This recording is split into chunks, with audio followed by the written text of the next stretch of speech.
So mobile internet is essential for people these days because people want to live and work on their boats around the UK. We have about 20,000 people living on boats in the UK, and many people are on long-term cruising. So they want to keep in touch, and whereas a few years ago that meant emails, these days it means being able to stream TV programs, Netflix, etc.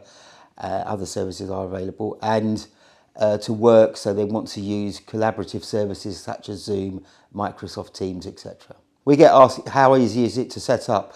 Well, we can make it as easy as we can. Other people can make it more complicated.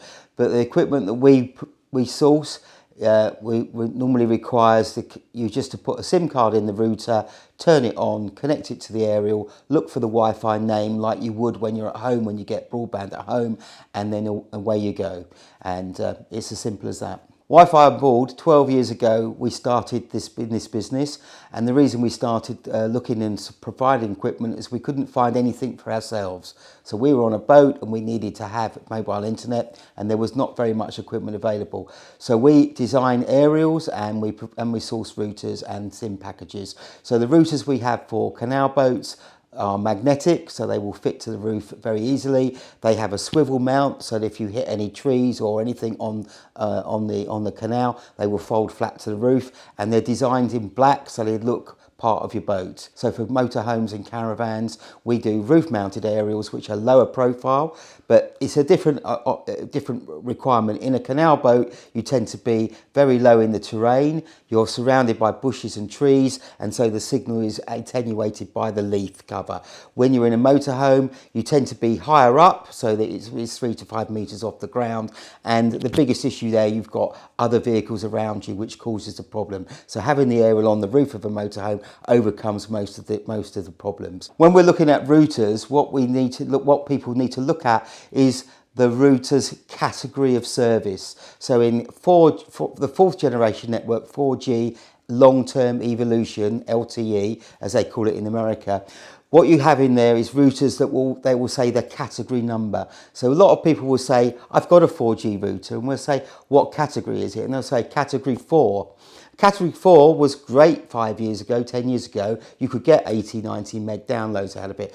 But as the networks have expanded in terms of voice connections, the channel size that each connection gets has got smaller. So the category of the router, in simple terms, is the number of channels it can join together to give you a bigger pipe. So we only sell routers that are category 6 or category 7 and above. And that will give you on 4G typically around about 30 meg download speeds on most networks. Some networks you'll get more speed, and the speed is really where you are in the network and what resources the network has available. But if you have a low specification router, you will get maybe 5 or 10 meg on it, which is fine if you don't want to do anything intensive. My advice to people, if they've just come across or they're just getting into needing this requirement, most people go down two routes. They will go onto a forum and they will get advice from a desktop mechanic, and sometimes that's good and sometimes bad. We always operate a basis of, you can call us, it's for free.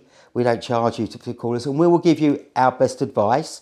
We won't give you the whole market advice. We will give you advice from what we do. And what we do is using SIM card technology. We will tell you which SIMs we think are the best for you to use, what tariffs are the best tariffs to go for, and what package that we would recommend of what we have or what you should have based on what you want to do. So if you're going to be living on a boat and you're going to be wanting to stream movies, it will be a different solution to someone who wants to use the boat once or twice a year and just wants to keep in touch on an ad hoc basis. It might be the same equipment, but we would suggest a different way of doing that.